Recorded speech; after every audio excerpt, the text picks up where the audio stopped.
தினமலர் நேயர்கள் அனைவருக்கும் வணக்கம். இப்போ நம்ம கூட இருக்கிறது ஹோண்டா CB200 NXங்கிற adventure tourer motorcycle. Wait இது டூரர்னு சொன்ன ஓகே, அதனால் அட்வென்ச்சர் டூரர்னு சொல்கிறீ அப்படின்னு கேட்டால், ஹோண்டா வந்து அட்வென்ச்சர் டூரர்னு தான் இதை வந்து கிளைம் பண்ணுறாங்க. ஸோ ஆக்சுவலாக பார்த்தோம்னா இது ஒரு கம்யூட்டர் டூரர் அப்படின்னு புது செக்மெண்ட்டில் கொண்டு வரலாம். அதுதான் வந்து கரெக்டாக இருந்திருக்கும் அந்த மோட்டார் சைக்கிளுக்கு. ஸோ இது வந்து ஹார்னட் மோட்டார் சைக்கிளை அப்படியே ஒரு அட்வென்ச்சர் டூரராக வந்து சின்ன சின்ன ட்வீக்ஸ் மட்டுமே பண்ணி கம்ப்ளீட்டாக மாற்றிருக்காங்க. ஸோ இந்த மோட்டார் சைக்கிள் வேல்யூ ஃபார் மணியாக டூரிங்க்கு செட் ஆகுமா, அட்வென்ச்சர் டூரிங் பண்ண முடியுமா, இந்த மாதிரி பல விஷயங்களை இந்த வீடியோவில் டிஸ்கஸ் பண்ணலாம்.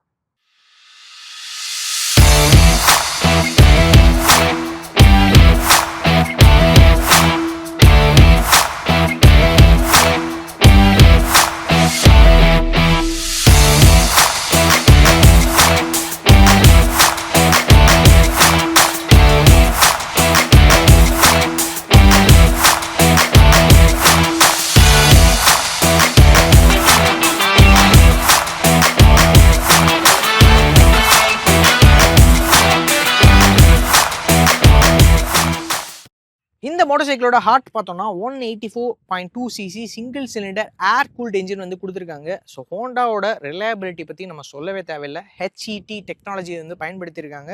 ஸோ இந்த என்ஜினோட பவர் அவுட்புட் பார்த்தோம்னா 17 bhp ஆஃப் பவரும் 15.7 நியூட்டன் ஆஃப் டார்க் வந்து ப்ரொடியூஸ் பண்ணுது. ஸோ இந்த என்ஜின் வந்து CB ஹார்னட்டில் இருக்க சேம் என்ஜின் தான் கொடுத்துருக்காங்க. ஸோ இந்த என்ஜின் வந்து ஹை ஸ்பீட் கியர் பாக்ஸ் கூடயும் ஸ்லிப் அண்ட் அசிஸ்ட் கிளட்ச் கூடயும் கனெக்ட் பண்ணியிருக்காங்க. இந்த மோட்டார் சைக்கிளோட டிசைன் பொறுத்த வரைக்கும் ஒரு செமி பேரிங் டிசைனில் வந்து கொடுத்துருக்காங்கன்னு சொல்லலாம். அதாவது ஹோண்டாவோட ஹையர் அட்வென்ச்சர் டூரிங் பைக்ஸை கம்பேர் பண்ணும்போது அதில் இருக்க டிசைனை வந்துட்டு இதில் இன்ஸ்பயர் பண்ண மாதிரி வந்து கொண்டு வந்திருக்காங்க. ப்ளஸ் பாடி ஒர்க் வந்து ரொம்ப ஷார்ப்பராகவும் ஆங்குலராகவும் இருக்குது. வித் சைட் பேனல்ஸோட கொடுத்துருக்கிறனால ஒரு அட்வென்ச்சர் கேரக்டரை வந்து இந்த மோட்டார் சைக்கிள் கொடுத்துருக்காங்கன்னு சொல்லலாம். அது போக அந்த டேங்காக இருக்கட்டும், அந்த சைட் ஸ்ட்ரோட்ஸாக இருக்கட்டும், ரெண்டுமே வந்து ஒரு மஸ்குலராக காம்பேக்டாக இருக்குது. பட் ஆனால் மோட்டார் சைக்கிளோ பின்னாடி இருந்து பார்க்கும்போது ஒரு பல்கியரான ஒரு ஃபீலிங் வந்து கண்டிப்பாக இல்லைன்னு சொல்லலாம். அது போக கூட வந்துட்டு மேலே வந்து வைசர் கொடுத்துட்றாங்க, LED headlamps and tail lamps கொடுத்துட்றாங்க. கம்ப்ளீட்டாக அந்த ஹார்னட்டில் இருக்க same headlamps and tail lamps வந்துடுது. கூடவே இன்டெகிரேட்டட் நக்கிள் கார்ட்ஸ் வந்து கொடுத்துட்றாங்க. ஸோ சஸ்பென்ஷன் பொறுத்தவரை இதில் கோல்டன் UST ஃபோர்க் வந்து கொடுத்துருக்காங்க ஃப்ரண்ட்டில். ரியரில் வந்துட்டு 5 ஸ்டெப் அட்ஜஸ்டபிள் மோனோஷாக் சஸ்பென்ஷன் வந்து கொடுத்துருக்காங்க. ஸோ அதே நம்ம டயர்ஸ் பார்த்தோம்னா MRF ஜாப்பர் டயர்ஸ் ஃப்ரண்ட்லேயும் ரியர்லேயும் கொடுத்துருக்காங்க. 110 செக்ஷன் ஃப்ரண்ட்லேயும், ரியரில் 140 செக்ஷனில் வருது. ப்ளஸ் டிஸ்க் பொறுத்த வரைக்கும் ஃப்ரண்ட்டில் 270mm டிஸ்க்கும் ரியரில் 220mm டிஸ்க் வந்து கொடுக்குறாங்க. ரெண்டுமே வந்து 17 inch அலாய்ஸில் வந்து வருது. சேசிஸ் பொறுத்தவரை ஹார்னட் 2.0ல வர சேம் டைமண்ட் கிராடல் ஃப்ரேமில் தான் வந்து கொடுக்குறாங்க. எந்த ஒரு பெரிய மாற்றங்களில். பட் ஆனால் ஒரு அட்வென்ச்சர் டூரிங் கேரக்டர் கொடுக்கணும் அப்படிங்கிறக்காக இந்த சேசியை சின்ன சின்ன இடத்துல ட்வீக்ஸ் பண்ணி கொஞ்சம் ஹைட் ஆக்கியிருக்காங்க. ஸோ கிரவுண்ட் கிளியரன்ஸில் எந்த ஒரு மாற்றமும் இல்லை. சேம் 167mm தான் வந்து வந்திருக்கு. சீட் ஹைட் வந்து 810mm வந்து கொடுத்துருக்காங்க. ஹார்னட்டை கம்பேர் பண்ணும்போது கொஞ்சம் ஹைட்டாகவே இருக்குது. வெஹிக்கிளோட வெயிட் பார்த்தோம்னா 148 kg இருக்குது. 6 kgs அதிகமாக கொடுத்துருக்காங்க. இந்த மோட்டார் சைக்கிளோட ரைடிங் ட்ரையாங்கிள் எப்படி இருக்குது அப்படின்றத பார்க்கலாம். ஸோ ரைடிங் ட்ரையாங்கிள் பொறுத்த வரைக்கும் ரிலாக்ஸ்டான ஒரு சீட்டிங் பொசிஷன் கொடுக்கணும் அப்படிங்கிறக்காக கொஞ்சம் வந்து ஹேண்டில் பார் ஹைட் பண்ணியிருக்காங்க. கொஞ்சம் வைடான ஹேண்டில் பார் இருக்குது. லிட்டில் பிட்டாக ஒரு லீன் ஃபார்வர்டு மாதிரி லைட்டாக கொடுத்துருக்காங்க. பட் உட்காரும்போது நல்ல சீட்டிங் பொசிஷன் வந்து ரிலாக்ஸ்டான ஒரு ஹைவே க்ரூசிங்கான சீட்டிங் பொசிஷன் தான் இருக்குது. ஸோ ஹோண்டா ஹார்னட்டில் வர மாதிரி ரொம்ப லீன் பண்ணுற மாதிரிலாம் இல்லை, லிட்டில் பிட்டாக லீன் பண்ணுற மாதிரி வந்து கொடுத்துருக்காங்க. ஸ்விட்ச் கியர் பொறுத்த வரைக்கும் ரொம்ப சிம்பிளாகவே கொடுத்துருக்காங்க. இதில் வந்து 5 inch TFT இன்ஸ்ட்ருமெண்ட் கிளஸ்டர் வந்து கொடுத்துருக்காங்க. அதை வந்து நம்ம பயன்படுத்துறதுக்காக இங்கே பட்டன்ஸ் வந்து தனியாகவே லெஃப்ட் சைடில் வந்து கொடுத்துட்றாங்க.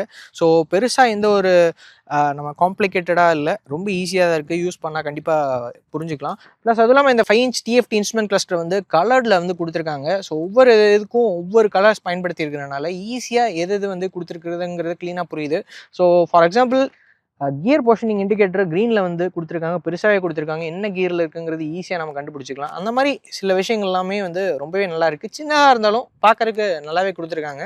அதுவும் இல்லாமல் TFT இன்ஸ்ட்ருமெண்ட் கிளஸ்டரில் வந்துட்டு டர்ன் பை டர்ன் நேவிகேஷன் வந்து கொடுத்துறாங்க. அப்புறம் ஃபோன் இணைப்பு வசதிகள் இருக்கிறனால கால் அலர்ட்ஸ் இது எல்லாமே இதில் பார்த்துக்க முடியும். ஸோ இந்த மாதிரி ஒரு குறிப்பிட்ட வசதிகள் வந்து கொடுத்துருக்காங்க. அதுவும் இல்லாமல் இதில் வந்து USB-C டைப் சார்ஜிங் போட்டு இந்த சைடு வந்து கொடுத்துருக்காங்க. கீழேயே என்ஜின் பேஷ் பிளேட் வந்து கொடுத்துருக்காங்க. இது வந்து பிளாஸ்டிக், கம்ப்ளீட்டாக பிளாஸ்டிக்கான லோ குவாலிட்டியாக தான் இருக்குது. இதை எப்படி ஆட்டுறன்னு மட்டும் பாருங்கள். அப்புறம் நம்ம எக்ஸாஸ்ட் பொறுத்த வரைக்கும் இது வந்து சம்வாட் அப்ஸ்வெப்ட் எக்ஸாஸ்ட் வந்து கொடுத்துருக்காங்கன்னு சொல்லலாம். ஹோண்டாவோட என்ஜின் ரிஃபைன்மெண்ட் எப்படி இருக்குன்னு சின்ன எக்ஸாம்பிள் நான் காட்டுறேன். ஸோ எக்ஸாஸ்ட் சவுண்ட் எப்படி இருக்குது அப்படிங்கிறத பார்க்கலாம்.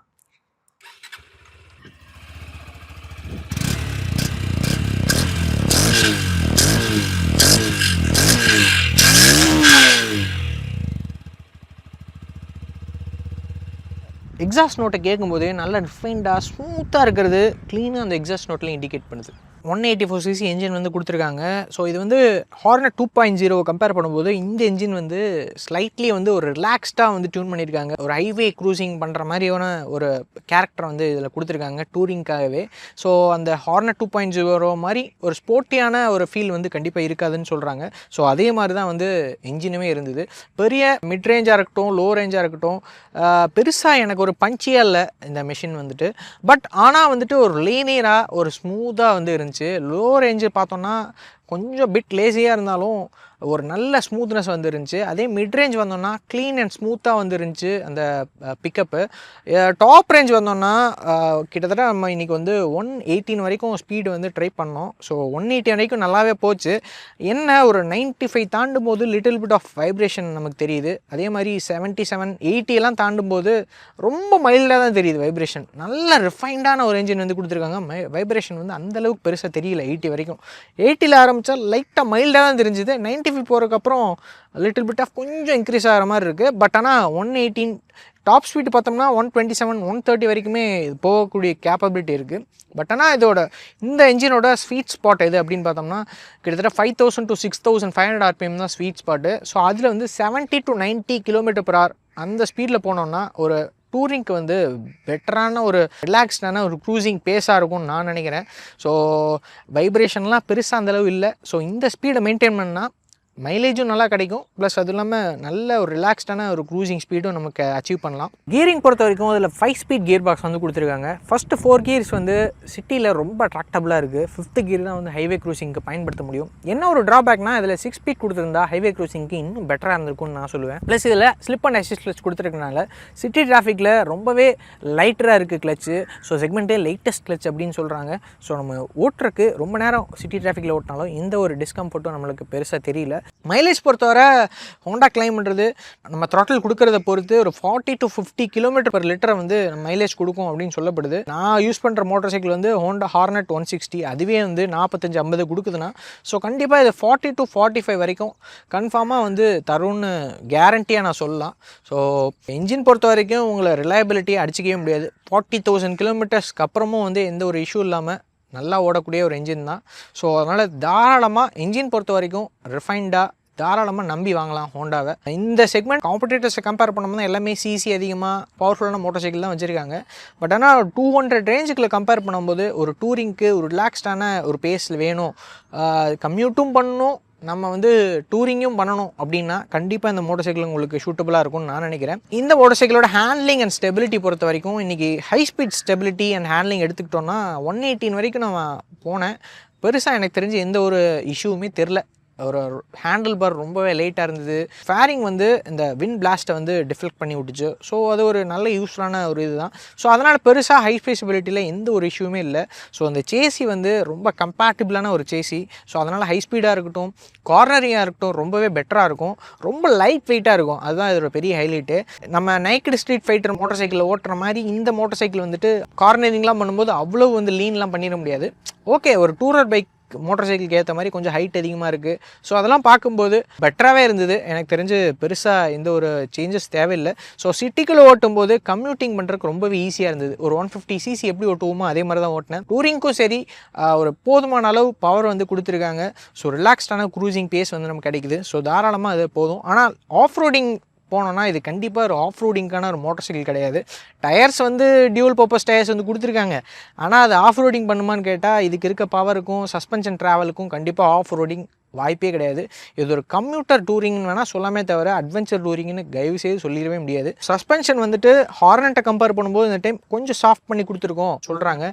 பட் ஆனால் சஸ்பென்ஷன் ஸ்டிஃபாக தான் இருக்குது இன்னுமே. ஆனால் ஹார்னட் 2.0 கம்பேர் பண்ணும்போது லிட்டில் பிட் ஆஃப் சாஃப்டர் சைடில் இருக்குது அப்படின்னு வேணால் சொல்லலாம். சின்ன சின்ன பம்ப்ஸு நம்ம சிட்டி பேட் ரோட்ஸ்குள்ளெலாம் போகும்போது தாராளமாக அந்த பம்ப்ஸ்லாம் வந்து அப்சர்வ் பண்ணிக்குது. ஒரு பெரிய ஆஃப் ரோடிங்லாம் போகும்போது இந்த மோட்டார் சைக்கிளோட சஸ்பென்ஷன் வச்சுட்டு கண்டிப்பாக கஷ்டம் பண்ணுறது. டயர்ஸ் பொறுத்த வரைக்கும் ட்ரை சர்ஃபேஸ் ரோட்லலாம் வந்து எக்ஸலண்ட்டான ஒரு grip வந்து கொடுக்குது. ஸோ நம்ம வந்து ஆஃப் ரோடிங்லாம் பண்ணும்போது grip வந்து பெருசாக இல்லை, ரொம்ப டீசெண்டாக தான் இருக்குது. ஜாப்பர் வந்து ஒரு entry level dual purpose tyres தான். ஸோ இதுக்கிட்ட பெருசாக நம்ம எக்ஸ்பெக்ட் பண்ண முடியாது. அதே மாதிரி பிரேக்கிங் பார்த்தோம்னா ரொம்பவே ப்ரொக்ரெசிவான ஒரு பிரேக்கிங் தான் வந்து கொடுத்துருக்காங்க. ஸோ ஃப்ரண்ட்டில் வந்து ரொம்பவே ப்ரொக்ரெசிவாக இருக்குது. இனிஷியல் பைட் வந்து ஓகே ஒரு 100 கிலோமீட்டர் ஸ்பீட் போகிறோன்னா பிரேக்கிங் வந்து போதுமான அளவு தான் இருக்குது. ஸோ பின்னாடி வந்து நம்ம இன்னும் கொஞ்சம் அமுத்த வேண்டியதாக இருக்குது. ஸோ அது வந்து பிரேக் இருக்குது அப்படிங்கிறதுக்காக அந்த பிரேக்கிங் வந்து இருக்குது. ஸோ பெருசாக அது மூலிமா நம்ம வண்டியை பயன்படுத்த போகிறது கிடையாது. ஸோ இன்னும் கொஞ்சம் சென்சிட்டிவாக கொடுத்துருந்துருக்கலாம், யூஸ்ஃபுல்லாக இருந்திருக்கும். இந்த மோட்டார் சைக்கிள் யாருக்கெல்லாம் சூட் ஆகும் அப்படின்னு கேட்டால் கன்ஃபார்மாக டெய்லி ரைட்ஸ் வந்து கம்யூட் பண்ணுறான், என்றைக்கா ஒரு நாள் வந்துட்டு நம்ம க்ரூசிங் எங்கேயாவது வெளியே போகிறோம், தாராளமாக அந்த மோட்டார் சைக்கிள் யூஸ் பண்ணலாம். சின்ன இஷ்யூ நான் ஃபைண்ட் பண்ணுற இஷ்யூ என்னென்னா, இது வந்து சீட் வந்து ரொம்ப ஹார்டாக இருக்குது. இது வந்து ஒரு 30-40 மினிட்ஸ்க்கு மேலே உட்காரவே முடியல. அதுவும் இல்லாமல் குஷனிங்லாம் ரொம்பவே அதிகம் தேவைப்படுது. இது கண்டிப்பாக வந்து ரொம்ப தூரம் ஓட்டுறதுக்கு பின்னாடியெலாம் வலிக்க ஆரம்பிச்சிடும். ஸோ அது ஒரு சின்ன இஷ்யூவாக நான் பார்க்குறேன் இந்த மோட்டார் சைக்கிளில். இன்னும் கொஞ்சம் அவங்க அட்வென்ச்சர் மோட்டார் சைக்கிள்ன்றாங்க, இன்னும் கொஞ்சம் கொஷனிங் அதிகம் கொடுத்துருந்தா இன்னும் பெட்டராக இருக்கும். நல்ல ஒரு என்ஜின் வந்து கொடுத்துருக்காங்க. மோட்டார் சைக்கிளே உட்கார்றதுக்கு ரொம்ப நல்லா இருக்குது. பட் ஆனால் அந்த சீட்டு வந்து இன்னும் கொஞ்சம் கொஷனிங் தேவைப்படுது. அதே மாதிரி பில்லியன் சீட்டுமே வந்து கொஷனிங் தேவைப்படுது. 2 பேர் கொஞ்சம் தூரம் போயிட்டு வரணும், ஒரு டூரிங் போயிட்டு வரணும்னா கஷ்டம். இந்த மோட்டார் சைக்கிளை வச்சுட்டுலாம் டூரிங் போக முடியாது. ஓகே, ஒரு என்னைக்காவது ஒரு நாள் போகிறோன்னா அதுக்கு வந்து அக்செப்ட் பண்ணிக்கலாம். பட் இன்னும் கொஞ்சம் சீட்ஸ்லாம் இம்ப்ரூவ் பண்ண வேண்டியது இருக்குது, சஸ்பென்ஷன்லாம் இம்ப்ரூவ் பண்ண வேண்டியது இருக்குது, ஒரு டூரிங்க்கே இம்ப்ரூவ் பண்ண வேண்டியது இருக்குது. அட்வென்ச்சர் டூரிங்க்கெலாம் வாய்ப்பே இல்லை. இந்த மோட்டார் சைக்கிள் கண்டிப்பாக வேல்யூ ஃபார் மணி தான். பட் ஆனால் நம்ம கம்யூட் தான் அதிகம் பண்ணுறோம், என்றைக்கா ஒரு நாள் தான் டூரிங் போகிறோன்னா தாராளமாக உங்களுக்கு வேல்யூ ஃபார் மணி. ப்ரைஸ் பொறுத்த வரைக்கும் இது வந்து 1.68 லேக்கில் வந்துட்டு ப்ரைஸிங் பண்ணியிருக்காங்க. ஸோ இந்த மோட்டார் சைக்கிளை ஓட்டி பார்த்துட்டு சொல்லுங்கள் எப்படி இருக்குன்னு. ஸோ இதே மாதிரி நல்ல வீடியோவில் நெக்ஸ்ட் டைம் சந்திப்போம். until then bye from Kapil Murugesh.